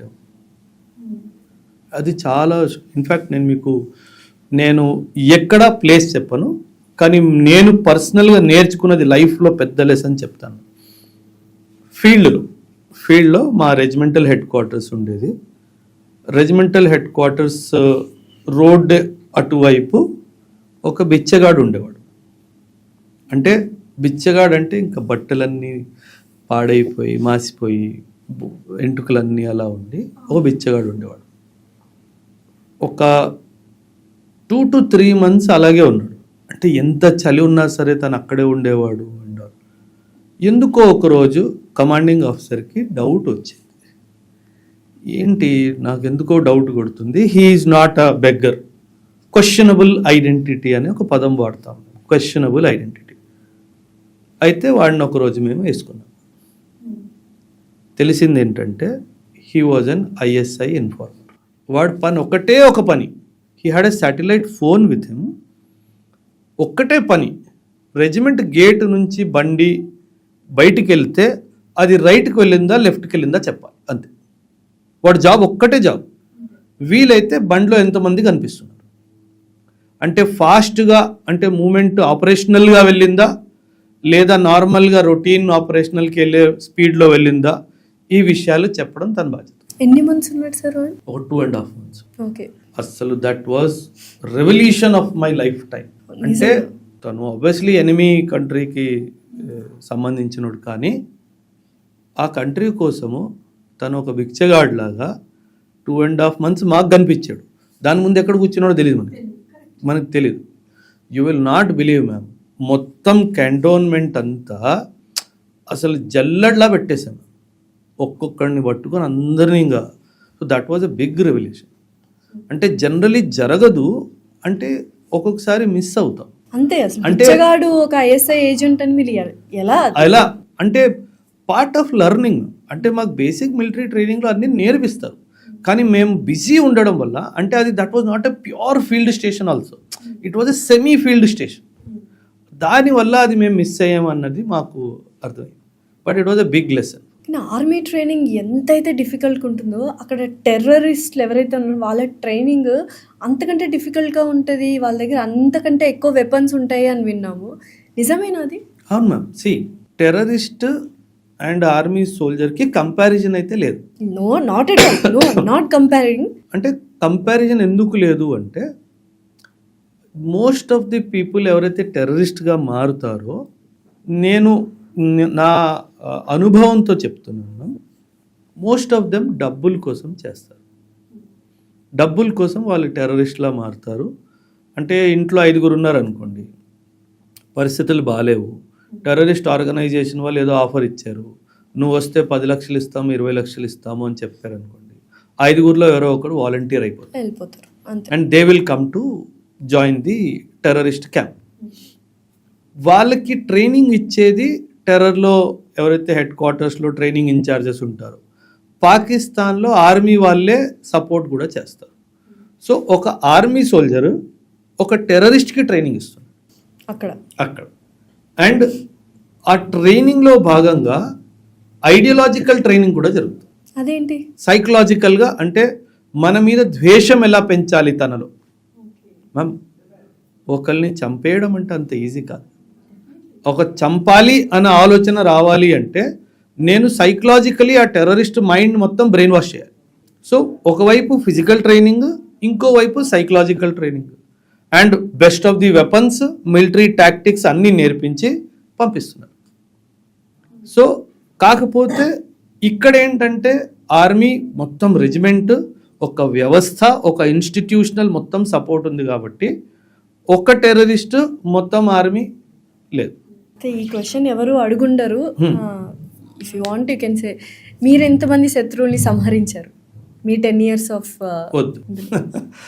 అంటే ఆపరేషన్స్లో ఎలా జరుగుతుందంటే మ్యామ్, మేము ఒక పదం వాడతాం, కాంటాక్ట్ అనే పదం వాడతాం. కాంటాక్ట్ అంటే ఆ రోజు ఆ మిలిటెంట్ కానీ శత్రువుకి మాకు ఎదురయ్యాం, ఫైరింగ్లో ఎదురయ్యాం అనేసి. మెనీ ఆపరేషన్స్ ఎలా జరుగుతాయంటే, ఆ క్రాస్ ఫైరింగ్లో మనం కూడా ఫైర్ చేస్తున్నాము, తను కూడా ఫైర్ చేస్తున్నాము. ఆర్మీలో జనరలీ ఎలా ఉంటుందంటే, officers will promote citations for the soldiers. అంటే ఒక సోల్జర్ పేరు ముందు పంపిస్తారు, తిను చాలా బాగా పోరాడాడు ఒక యుద్ధ రంగంలో, in the face of battle తిను బాగా ధైర్యం చూపించాడు, తన ప్రాణాలని కూడా లెక్క చేయకుండా ఆపరేషన్లో ధైర్యంగా మిలిటెంట్ని చంపారు అని చెప్పి సైటేషన్ పంపిస్తారు. Because I was most of the time adjutant of the regiment. అంటే I was the training in charge, I was the discipline in charge of the regiment. So most of the time I use to write their citations. నాకు మొత్తం ma'am ఒక operation జరిగిన తర్వాత complete feedback session జరుగుతుంది. ఒక్కొక్కసారి feedback session 7-8 hours వెళ్తుంది చెప్పడానికి. మొత్తం నరేట్ చేయాలి, ఏం జరిగినట్టు నరేట్ చేయాలి. సో ఆ నరేషన్ బేస్ మీద సైటేషన్స్ రాసి ఆర్మీ హెడ్ క్వార్టర్ పంపించే పని నేను చేశాను. ఒకవైపు ట్రైనింగ్, ఒకవైపు డిసిప్లిన్, ఒకవైపు ఆ తర్వాత బికాజ్ ఆర్మీలో వేరే ఆఫీసర్స్ ఉంటారు ఎవరైతే ఆపరేషన్స్ లీడ్ చేస్తారో, వాళ్ళు వచ్చి నాకు మొత్తం ఫీడ్బ్యాక్ ఇచ్చేవారు. సార్ ఇలా ఈ రైఫిల్ మ్యాన్ ఇలా చేశాడు, ఇలా ఈ గన్నర్ ఇలా చేశాడు, ఈ మొత్తం ఫీడ్బ్యాక్ నాకు వస్తే దాన్ని బట్టి I use to write their citation. So you know definitely count అట్లా. సో ఆ డైమెన్షన్లో we will not make any revolution. So ఇందాక రా వాళ్ళ గురించి మాట్లాడినప్పుడు యూజువల్గా నాకు తెలిసింది పోలీస్ వాళ్ళకి సిబిఐ వాళ్ళకి అస్సలు పడదని, అలాగే ఆర్మీ మెన్కి అండ్ ఎవరైతే రా వాళ్ళు ఇంటెలిజెన్స్ వాళ్ళకి అస్సలు పడదు, కొంచెం డిపార్ట్మెంటల్ రైవలరీ ఉంది అని విన్నాను. అది కరెక్టేనా? మీరు అన్నది కరెక్టే, కాదని నేను అన్ను. కాకపోతే ఆ రైవలరీ మన దేశ సెక్యూరిటీ మధ్యలో వస్తుందంటే మర్చిపోతారు. ఓకే. అంటే ఆర్మీలో ఇంటెలిజెన్స్లో ఎలా ఉంటుందంటే మ్యామ్, డిపార్ట్మెంటల్ రైవలరీ మీరు అన్నట్టుగా, ఇది మా ఇంటెలిజెన్స్, రా వాళ్ళకి ఒక ఇంటెలిజెన్స్ వచ్చింది అనుకోండి, they would not so openly share with the army. ఆర్మీతో షేర్ చేశారనుకోండి, ఆర్మీ వాడు ఆపరేషన్ చేస్తాడు, నేను చంపానని చెప్తాడు. సో ఆ క్రెడిట్ రావాలి అంటే ఆ ఇంటెలిజెన్స్ ఆపాలి, ఆ రైవల్రీ. అంతేగాని దేశం ఎదురొస్తుంది, ఏమంటారు సెక్యూరిటీ ఎదురొస్తుందంటే ఆ రైవలరీ అంతా మర్చిపోతుంది. Joint operation. అందుకే ఇప్పుడు ఆపరేషన్ మహాదేవ్లో ఆ ముగ్గురు టెర్రరిస్ట్ ఎవరైతే పహల్గామ్ దాడికి బాధితులో వాళ్ళని చంపింది ఒక జాయింట్ ఆపరేషన్. ఆర్మీలో 4 పారా, సిఆర్పిఎఫ్, జేఎండ్కే పోలీస్. ఓకే, ఖచ్చితంగా దీనికి ఇంటెలిజెన్స్ కవర్ ఎన్ఐఏ రా ఇచ్చి ఉంటుంది. సో చూడండి, ఒక ఆపరేషన్లో 5 ఏజెన్సీస్ ఇన్వాల్వ్. ఒకవైపు ఆర్మీ, ఒకవైపు సిఆర్పిఎఫ్, ఒకవైపు జేఎండ్కే పోలీసు, ఇంకోవైపు రా, ఇంకోవైపు ఎన్ఐఏ. వీళ్ళందరూ హెడ్ క్వార్టర్స్ డిఫరెంట్, వీళ్ళని కంట్రోల్ చేసే వాళ్ళు కంప్లీట్లీ డిఫరెంట్. సో ఇలా 5 ఏజెన్సీస్ కలిపి ఒక ఆపరేషన్ చేశారు. సో ఇక్కడ డిపార్ట్మెంటల్ రైవలరీ లేదు, ఎందుకంటే దేశం ఇంపార్టెంట్. దేశం అన్న క్వశ్చన్ రాగానే అందరూ అన్నీ మర్చిపోతారు, యాజ్ ఎ జాయింట్ టీమ్ లాగా అటాక్ చేస్తారు. సో ఇప్పుడు America the most powerful country అంటారు. In terms of what? అంటే మ్యామ్, మీ స్టేట్మెంట్కి నేను అగ్రి అవ్వను. First of all, America is అందుకనే ఆ క్వశ్చన్ అడిగి. In terms of what? Sun Tzu అని ఒక వార్ స్ట్రాటజిస్ట్ ఉండేవారు.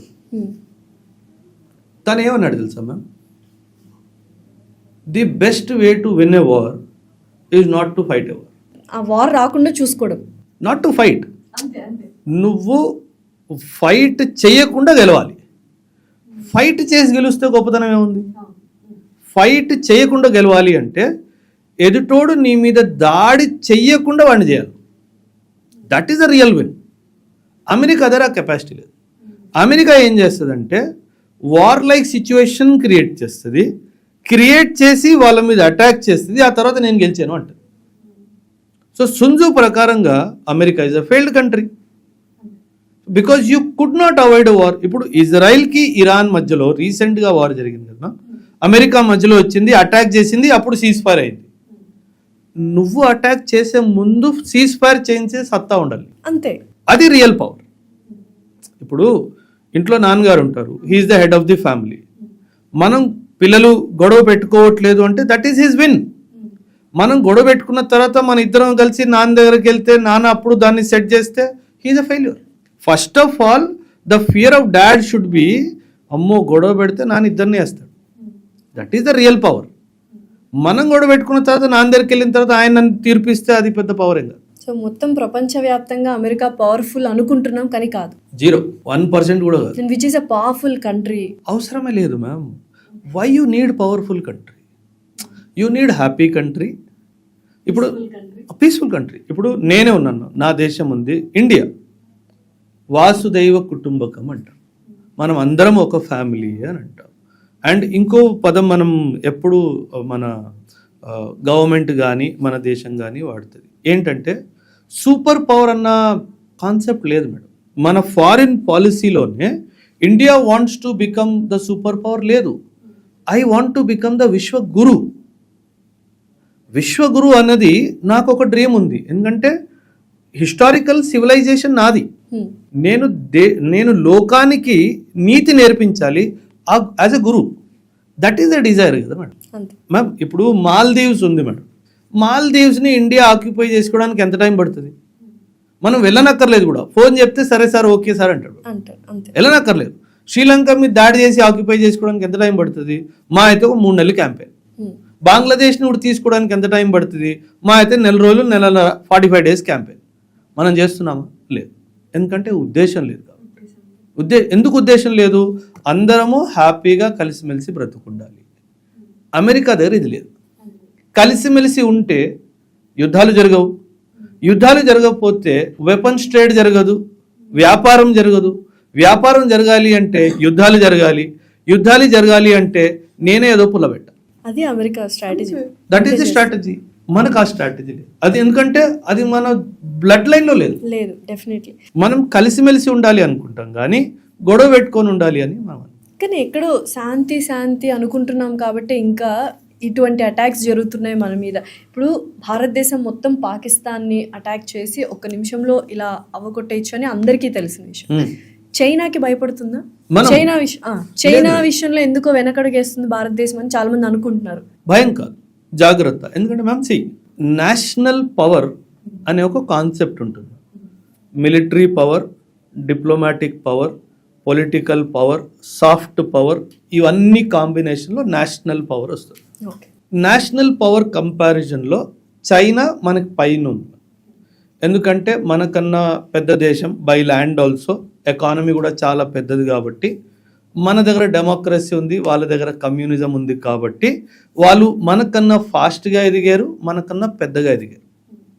ఎప్పుడైనా సరే మీ ఎనిమి నీకన్నా బలవంతుడు అంటే తనతో యుద్ధం అవాయిడ్ చేయడంలోనే గెలుపు.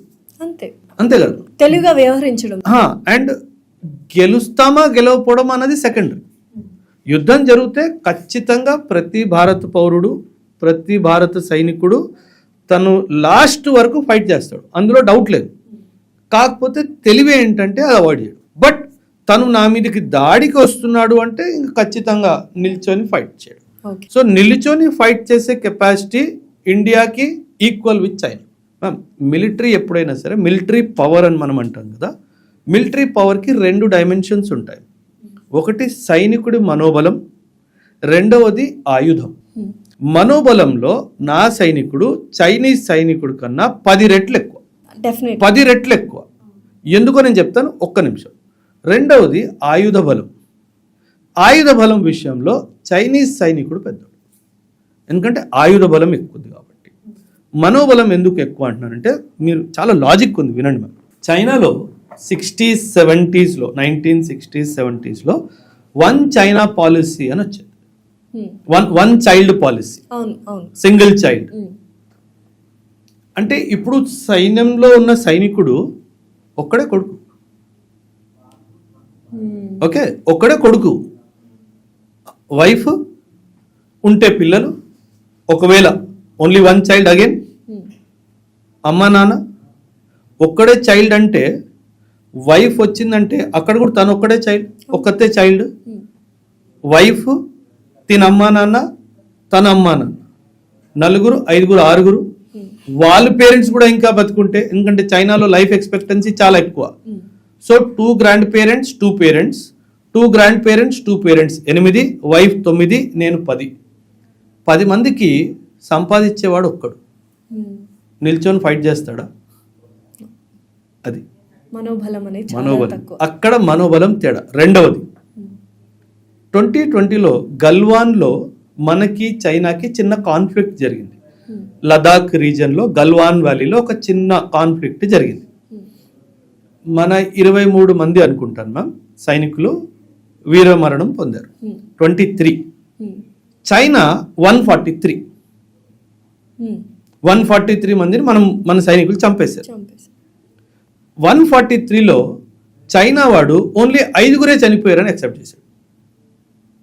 అంటే ఏంటి, మిగతా 138 మందిని చనిపోయారు అని యాక్సెప్ట్ కూడా చేయలేదు. అది వాళ్ళ మనోబలాన్ని హిట్ చేయదామా? అందుకే దాచిపెట్టారు ఆ నంబర్. సో ఆ డైమెన్షన్ లో ఒక సైనికుడు ఎప్పుడైతే పోరాటానికి దిగుతాడో ఇవన్నీ క్యాల్కులేషన్స్ మైండ్ లో ఉంటాయి. నా దేశం నా సాక్రిఫైస్ ని గుర్తిస్తుందా, నా త్యాగాన్ని గుర్తిస్తుందా లేదా అన్న థాట్ కూడా ఉంటుంది. సో 99% ఆ సోల్జర్ లాస్ట్ మూమెంట్ వరకు ఫైట్ చేస్తాడు అని చెప్పడానికి. కానీ నా దగ్గర అలా లేదు. ఇప్పుడు చాలా వార్స్ చూసాం. నెక్స్ట్ వరల్డ్ వార్ వచ్చింది అంటే చాలా దేశాలు కనపడవు అని అంటున్నారు.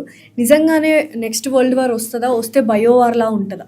బయో కాకపోవచ్చు, బట్ ఖచ్చితంగా న్యూక్లియర్ వార్ అయితే ఒకవేళ జరుగుతుంది. Very dangerous, way more dangerous. Obviously 100%. Ma'am, nuclear ఆయుధం, అందుకే దాన్ని వెపన్ ఆఫ్ మాస్ డిస్ట్రక్షన్ అంటారు. కాకపోతే కంట్రోల్ మెకానిజం కూడా దాన్ని చాలా స్ట్రాంగ్ ఉంది. న్యూక్లియర్ ఇప్పుడు రష్యా న్యూక్లియర్ వెపన్ వాడింది అనుకోండి యుక్రెయిన్ మీద, అమెరికా వదులుతుందా? సమస్య లేదు.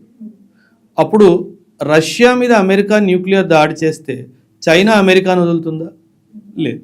సో ఇలా ఒక న్యూక్లియర్ కాన్ఫ్లిక్ట్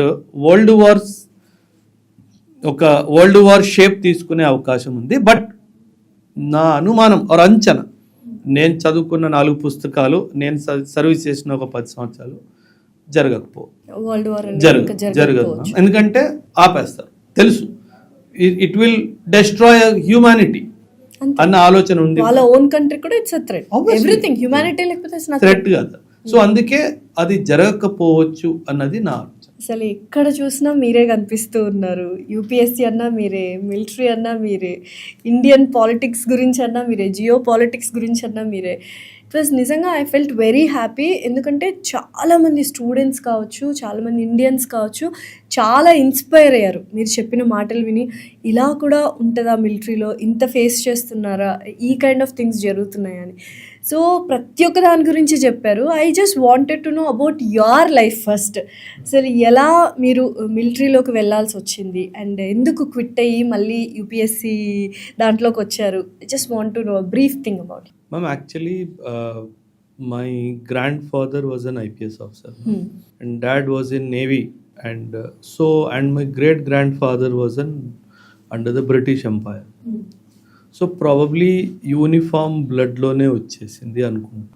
ఓకే. ఎందుకంటే I was planning to go to America to do my masters in information systems 2001-2002లో ఉస్మానియా యూనివర్సిటీలో I was doing my MSIS అని చెప్పేసి we were the first batch, experiment batch అని వచ్చింది. Okay. So first year we were suppose to do in Osmania university. First year Osmania యూనివర్సిటీలో చేసి రెండవ సంవత్సరం we were suppose to go to eastern Michigan university. That was the plan. And top ముగ్గురికి GMAT exam స్కోర్ని బట్టి పంపిస్తాము అన్నట్టుగా చెప్పారు. So incidentally I was one of the top students they. So కాకపోతే అప్పుడే one of my friend was one of my senior in the Osmania university management క్యాంపస్లో he had passed what you call OTA entrance, SSB pass అయ్యి he was going. యాక్సిడెంటల్గా నేను తన్ని gate దగ్గర కలవడం జరిగింది. యాక్సిడెంటల్, అసలు pure accidental. Okay. So he was like I'm going over, అంటే NCCలో ఉన్నాను, ఆర్మీ కెరియర్ అనే థాట్ సబ్ కాన్షియస్ మైండ్లో ఉంది, కానీ అది ఫర్ సమ్ రీజన్ ముందుకు రావట్లేదు. సో అంటే ma'am we are a generation doing మా గ్రాడ్యుయేషన్ 99, 2000, 2001. అప్పట్లో IT is just coming up in the boom అనమాట. And going to America was the dream. And అందులో ఐ వాజ్ డూయింగ్ వెల్, చదువులో కూడా బాగానే ఉన్నాను. అంత డబ్బు లేకపోయినా, because I'm from a pure middle class family. Father salary 13,500 per month. నేను 2001-2002 మాట్లాడుతున్నాను. సో ఆ స్థాయిలో ఉంటూ నాన్న he spoke to syndicate bank people. They said మేము ఇస్తాము, స్టడీ లోన్ ఇస్తాము, స్టూడెంట్ లోన్ ఇస్తాము అంటే at that time some 16 or 18 lakh 2001-2లో. And dad was okay. And the అప్పు అన్నది వచ్చాక, ఉద్యోగం అయిపోయాక, MS అయిపోయాక తీర్చాలి కాబట్టి ఐ కెన్ డూ ఇట్ అనేసి. బట్ తిన్ని నేను గేట్ దగ్గర కలిసిన తర్వాత ఎందుకో మైండ్లో స్ట్రైక్ అయింది, నేను అమెరికా వెళ్ళి కరెక్ట్ చేస్తున్నానా లేదా. ఒకరోజు మేబీ నెక్స్ట్ డే మరుసటి రోజు నాన్నతో కూర్చొని ఇలా మా సీనియర్ వెళ్తున్నారు, నాకు కూడా వెళ్ళాలని ఉంది, వాట్ ఈజ్ యువర్ ఒపీనియన్ అని నాన్న అడిగాను. సో నాన్నగారికి చెప్పారు. What was his expression? నేను నాన్నతో డిస్కస్ చేసినప్పుడు హీ స్మైల్డ్. ఎందుకు స్మైల్ చేశారో నాకు అర్థం కాలేదు. తర్వాత అమ్మతో మాట్లాడినప్పుడు అమ్మ టోల్డ్ దట్ వెన్, అంటే నేను అమెరికా వెళ్ళాలి అని అనుకున్నాను కదా. సో నాన్న ఏమనుకున్నాడంటే మేబీ అమ్మ వాళ్ళ పోలికలు నాకు వచ్చాయేమో, యూనిఫామ్ సర్వీసెస్లో వీడికి ఇంట్రెస్ట్ లేదేమో అని he discussed with her it seems. నాకు ఇక్కడ వెళ్ళాలని ఉంది అనగానే ఒక స్మైల్ ఇచ్చారు కదా, నాకు అప్పుడు అర్థమైంది తను ఎందుకు స్మైల్ ఇచ్చారు అని. ప్రౌడ్ మూమెంట్ అంటే ఒక ప్రౌడ్ మూమెంట్, అంటే నాలాగే నా కొడుకు కూడాను దేశ సేవకు వెళ్ళాలి అని ప్రాబబ్లీ. కాకపోతే మ్యామ్ సీది అంటే తన ఆలోచన తీరు చూడండి, నేను డిసిజన్ ఇవ్వను, నువ్వు డిసిషన్ తీసుకో, నువ్వు ఏ డిసిషన్ తీసుకున్నా I will agree to. Force చేయలేదు, లేదు అస్సలు లేదు. అండ్ హీ వాజ్ లైక్ నీ డిసిషన్ కదా, it is your life, you live. కాకపోతే the moment I told him I have decided to join the army, ఆ రోజు నుంచి మ్యామ్ నేను అకాడమీకి వెళ్ళేంత వరకు every day he was my PT master. Okay. అంటే అంటే అకాడమీలో ఇన్స్ట్రక్షన్స్ ఇస్తారనమాట. మీరు అకాడమీకి రిపోర్ట్ చేసిన రోజు ఇన్ని కిలోమీటర్లు ఇంత టైంలో ఇన్ని సిట్అప్స్, ఇన్ని పుష్అప్స్, ఇన్ని చిన్అప్స్ మీరు ఇవన్నీ చేయగలగాలి అని చెప్పేసి. So he was my PT master next day. And నాకు అర్థమైంది అమ్మో ఎందుకు ఈయన అన్నాడు అనేసి. So probably he wanted to live his life of army with me అని నాకు అర్థమైంది. నేను ఈ అప్లికేషన్ ఫిల్ చేయడము, నేను వెళ్ళడము అరౌండ్ 11 months టైం. అక్కడ ట్రైనింగ్ జరిగింది 10 months. ట్రైనింగ్కి వెళ్ళే ముందు నా ట్రైనింగ్ ఇంట్లో జరిగింది 11 months. So I was fully prepared అనమాట. అసలు నాకు అకాడమీలో ఎటువంటి ఇబ్బంది రాలేదు. నాకు అంటే అక్కడ చాలా మంది పిల్లలు అంటే నాతో పాటు batchmates they all use to cry. అసలు ఏంది ఇది లైఫ్, ఏదో అనుకొని వచ్చాము, ఆఫీసర్స్ అయిపోయాం అనుకొని వచ్చాము, ఇక్కడేమో ఇలా ట్రీట్ చేస్తున్నారు, మరెన్నో విషయాలు అనమాట. సో నేను I was a happy go lucky boy, హ్యాపీగా జాలీగా తిరిగేవాడిని, అంతా చేసేవాడిని. వీళ్ళందరూ ఏంట్రా నీకు బాధ వేయట్లేదా, నీకు నొప్పి వేయట్లేదా అంటే హిట్లర్ని ఇంట్లో వదిలేసి వచ్చాను నేను, ఐఎమ్ మోర్ హ్యాపీ హియర్ అన్నట్టుగా. అంత డెఫినెట్గా తను ట్రైనింగ్ ఇచ్చేవాడు because he was himself and naval officer no. So ఆయనకి తెలుసు అనమాట అన్నీ. సో నాకు ఫిజికల్గా కానీ సైకలాజికల్గా కానీ ఎటువంటి ఇబ్బంది అకాడమీలో రాలేదు. ఇంకో విషయము, అక్కడ 15-20 days ఒకసారి ఇంటికి ఫోన్ చేసుకొని ఇస్తారు. సో ఒకరోజు ఇంటికి ఫోన్ చేస్తే అప్పట్లో ల్యాండ్ లైన్స్ కదా, మొబైల్స్ ఏం లేవు. సో ఫోన్ చేస్తే నాన్న ఫోన్ ఎత్తారు. అయితే మీరందరు ఎలా ఉన్నారు, నేను బాగున్నాను అన్నట్టుగా నేను డైలాగ్ కొట్టాను అనమాట. సో నాన్న వాజ్ నీకేం జరుగుతుందో అక్కడ నాకు తెలుసు, ఈ కహానీలు మీ అమ్మకి చెప్పుకోవాలి. మీరు హ్యాపీగానే ఉన్నారు కదా అంటే నేను బాగున్నాను అకాడమీలో, అంటే అకాడమీలో బాగుండము, ఆ స్ట్రెస్ అలా ఉంటుంది కదా. సో ఈ కహానీలన్నీ మీ అమ్మకి దాచుకుని నాకు చెప్పకు, I know what you are going through అన్నట్టు అమ్మకు ఫోన్ ఇచ్చేసారు. అండ్ నేను అమ్మని ఏంటమ్మా ఏంటి మీ ఆయన ఏంటి ఇలా మాట్లాడతాడు, నేనేమో బాగున్నానంటే అవునా బాగున్నావు అని అడగొచ్చు కదా, I know what you are going through అంటే see the practicality of that person. అంటే నాకు తెలుసు what you are going through, I have trained you enough, I know you will do well. అంత కాన్ఫిడెన్స్ దట్ ఐ డూ. అందుకే నా instructors కూడాను ఇవన్నీ నీకు ముందు నుంచి ఎలా తెలుసు, బికాజ్ వాళ్ళు ఏదైనా నేర్పించినప్పుడు వాళ్ళు నేర్పిస్తారు కదా. సో నేర్పించిన తర్వాత they will ask the cadets to come forward and do it.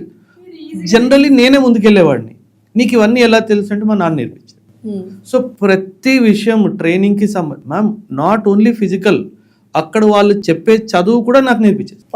So నాకు not only the physical part of army training, tactics part of the army training also మా నాన్నకి నేర్పించారు. So well trained trained soldier అకాడమీకి వెళ్ళాను. Academics లో అన్నిట్లో top. నేను ఎప్పుడు అకాడమిక్స్ లో టాప్ చేశాను. ఓవరాల్ నేను సెకండ్ వచ్చాను, కానీ అన్ని almost every subject I use to top. So ఇంత పగడ్బందీగా ప్లాన్ చేసి మిలిటరీకి వెళ్ళి అక్కడ మంచి పొజిషన్ లో ఉన్న మీరు again why you want to quit the military, what is the main reason? అంటే మ్యామ్, ఆర్మీ క్విట్ చేయాలి అన్న ఆలోచన ఎప్పుడు మైండ్లో రాలేదు. ఎందుకంటే that was not a job, అది ఉద్యోగం కాదు. అసలు ఆ 10 సంవత్సరాలు ఎలా గడిచిపోయో తెలీదు. అంటే ఒక్కొక్కసారి చాలా డిఫికల్ట్ సిచ్యువేషన్స్ కూడా ఉంటాయి ఆర్మీలో. కాకపోతే నాకు అరౌండ్ 7.5-8 years సర్వీస్ ఉన్నప్పుడు అమ్మ was diagnosed with cancer. So then ఇంకా I was getting posted to field areas. సడన్గా నాకు కాల్ కలవకపోతే ఏంటి అన్నట్టుగా ఆ థాట్లో I applied for release from the army. In fact 7.5 years తర్వాత వాళ్ళు పర్మనెంట్ కమిషన్కి అడుగుతారు.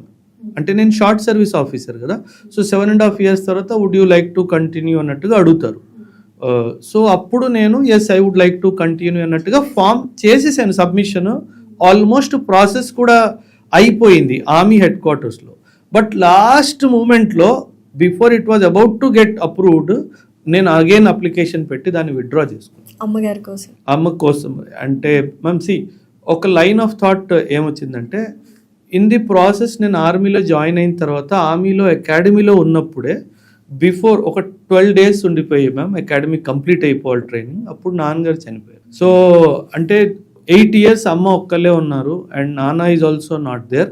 ఇప్పుడు ఈ హెల్త్ ఇష్యూ వచ్చింది కాబట్టి నేను ఇప్పుడు కూడా ఇంటికి తిరగలేకపోతే ఆర్మీలో I may become a chief also, but నేను అమ్మని కోల్పోతాను అని ఒక ఆలోచన వచ్చింది. So I had to leave the army. So but ma'am ఆ రోజు the toughest decision of my life. Definitely. ఎందుకంటే ట్రూప్స్తో కానీ, నా కలీగ్స్తో కానీ, బ్యాచ్మేట్స్తో కానీ ఆ అనుబంధమే వేరు. ఇప్పుడు కూడా వాళ్ళు నన్ను కలిసినప్పుడు they all first they beat me. అసలు బూతులు వాళ్ళకి వస్తాయి మ్యామ్. ఆర్మీ వాళ్ళు ఆల్రెడీ చాయిసెస్ట్ ఆఫ్ ద బూతులు ఉంటాయి అనమాట. ఇంకా వాళ్ళు నన్ను కలుస్తారు, అమ్మంటది ఏంట్రా మీరు మీ మాటలు అన్నట్టుగా. బట్ బికాజ్ ఇంటికి వస్తారు, అమ్మని కలుస్తారు, అండ్ దే కీప్ టెలింగ్ అమ్మ because of you he left the army అనేసి. అమ్మ ఇస్ లైక్ అరే నేనేమన్నా చెప్పానారా నీకు అన్నట్టుగా. So but at the end of the day they all miss me in the. But ఆ డెసిషన్ మాత్రం చాలా కష్టమైంది అసలు ఆ టైంలో. Literally I was in tears. Definitely. అంటే వెన్ ఐ వాజ్ నాకు గుర్తు మ్యామ్, కర్నల్ నరేష్ ఆర్య అని చెప్పేసి హీ వాజ్ మై సిఓ. ఆ అప్లికేషన్ ఆయన చేతిలో ఇస్తున్నప్పుడు లైఫ్లో ఫస్ట్ టైం చేతులు వణికే. అండ్ అది కూడా తనకు అంటే he knows me, I was the adjutant అంటే the most strongest officer in the regiment అనమాట. And being an adjutant my hands were shaking. And he has always seen me, నాకు ఒక strong soldier లాగే చూశాడు తను. ఏమైంది బ్రో, అమ్మకి బాగాలేదు సార్ వెళ్ళాలి అంటే then he only called, he had his friends in the army. అది అసలు కుదరదు మ్యామ్.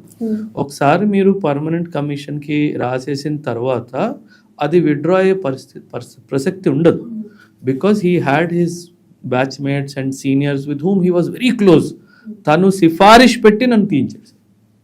బికాజ్ హీ నోస్, అంటే ఓబరాయ్ వెళ్ళాలి అన్న డిసిషన్ తీసుకున్నాడంటే ఓబరాయ్ దగ్గర ఇంకో చాయిస్ లేదు, లేదంటే ఓబరాయ్ వెళ్ళే మనిషి కాదు. ఎందుకంటే ప్రతి కోర్స్ ఆర్మీలో మ్యామ్, ఆర్మీ గురించి సివిలియన్స్కి ఎక్కువగా తెలియదు. ఆర్మీలో మనం ఆర్మీ అనగానే ఒక తుపాకీ పట్టుకొని బార్డర్ దగ్గర నిల్చోవాలి అని అనుకుంటాం, కానీ ఆర్మీ అది కాదు. ఆర్మీలో చాలా చదువు ఉంటుంది, అన్ఇమాజినబుల్ అంత చదువు ఉంటుంది మ్యామ్. ప్రతి కోర్సులో ఆర్మీ కండక్ట్ చేసే కోర్సులో I was either 1 or 2. All my 8.5 years service. అంటే ఎవ్రీ ఇయర్ ఈ కైండ్ ఆఫ్ ఇయర్ అని కాదు, ఒక్కొక్కసారి సంవత్సరంలో 3 కోర్సులు కూడా అవుతాయి. అంటే depends on which course you're opting. అంటే కొన్ని కోర్సెస్ వాలంటరీ ఉంటాయి, కొన్ని కోర్సెస్ మ్యాండేటరీ ఉంటాయి. So I use to do both. నాకు ఇష్టం కదా మ్యామ్ చదవడము. అండ్ మ్యామ్ ఆర్మీ ప్రతి కోర్సు ఒకవైపు చదువు, ఒకవైపు ఫిజికల్, రెండు ఉంటాయి. సో నాకు అది ఇష్టం కాబట్టి I use to volunteer my self and I use to go. So courses ఉంటాయి, ఫిజికల్ ట్రైనింగ్ ఉంటుంది.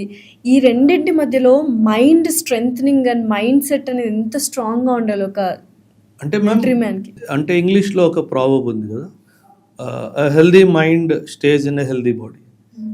సో అది మీ హెల్త్ ఎంత బాగుందో దాన్ని బట్టి మీ యొక్క మెంటల్ స్ట్రెంగ్త్ కూడా డిజైన్ అవుతుంది. సో మీరు ఫిజికల్గా ఎంత ఫిట్ ఉంటే మీ మైండ్ అంత స్ట్రాంగ్గా ఉంటుంది. ఈ జనరేషన్ ఫిజికల్ ఫిట్నెస్ మీద అస్సలు ఏం చెయ్యట్లేదు. ఒక్క ఫ్లోర్ ఎక్కాలన్నా లిఫ్ట్ కోసం వెయిట్ చేస్తారు, 15 నిమిషాలైనా వెయిట్ చేస్తారు, కానీ ఒక్క 10 మెట్లు ఎక్కి ఎక్కడికి వెళ్ళరు. ఒక 1/2 కిలోమీటర్ దూరం నుంచి ఇంట్లో కావాల్సిన సామాన్లు తెచ్చుకోవాలన్నా ఆ బైక్ మీదే వెళ్తారు, కానీ నడుచుకుంటూ వెళ్ళడం కానీ సైకిల్ తొక్కుంటూ వెళ్ళడం కానీ అసలు మానేశారు. యూత్లో సైకిల్ అన్నది పోయింది. ఇన్ఫ్యాక్ట్ నేను ఆర్మీలో 3 years సర్వీస్ వరకు ఏ కోర్స్కి వెళ్ళినా అందరూ బైక్స్, కార్ తీసుకుంటుంటే నేను సైకిల్ తీసుకునేవాడిని. I was called this cycle man. I use to love cycling because ma'am see bike or car అన్నది మనం చాలా ఫాస్ట్గా వెళ్ళిపోతాము, ఆ సరౌండింగ్ నేచర్తో కనెక్ట్ ఎస్టాబ్లిష్ అవ్వదు. మీరు నడుచుకుంటూ వెళ్తే కానీ సైక్లింగ్ చేసుకుంటూ వెళ్తే కానీ ఆ నేచర్తో మీ కనెక్షన్ బ్యూటిఫుల్గా, అంటే you will not believe ma'am. నేను దేవ్లాలి నాసిక్ దగ్గర ఒక ప్లేస్ ఉంది దేవ్లాలి అనేసి, అక్కడ ఆర్టిలరీ స్కూల్ ఉంది, స్కూల్ ఆఫ్ ఆర్టీ అనేసి ఉంది. మా మెస్ బికాజ్ యూఆర్ యంగ్స్టర్స్, అంటే కొత్తగా కమిషన్ అయ్యాం కాబట్టి కొండ చివరన మా మెస్ ఉండేది, కొండ పైన మా మెస్, డెల్టా మెస్ అని మా మెస్ ఉండేది. మెస్కి మా క్లాస్కి ఒక 2.5-3 kilometers డిస్టెన్స్ ఉండేది. అండ్ ఈ వైయోస్ కోర్స్ అనేది 6.5-7 months కోర్స్ ఉంటుంది వైయోస్ కోర్స్. నేను ఆ 6.5 monthsలో కొండ మొత్తం చేంజ్ అవుతూ చూశాను. అంటే from dry to green, from green to flowers, అదంతా I could experience that so ఆ nature you nature enjoyed it. Because I use to cycle. ఒక్కొక్కసారి ఆగి I use to appreciate the beauty of nature. అంత beautiful nature ma'am. When you are on bike you will not. Not so definitely. ఆ స్పీడ్లో మీరు నేచర్తో connect అవ్వరు. So నేను పిల్లలకి చెప్తాను, the more you are connected with nature, the nature will guide you and protect. నిజంగా hats off to you sir and Ma'am, hats off to thank you. Indian army. Thank you. ఇంకొక kind of వేరే కోణం అనేది మాకు బాగా అర్థమైంది. Ma'am. Of course మీ videos and చూస్తున్నాము, మీరు అక్కడ ఉండడం కంటే ఇక్కడ ఉండడం మాకు చాలా important. Thank you so much Oberoi గారు. Thanks. Thank you very much for calling me ma'am. అందరికీ జై.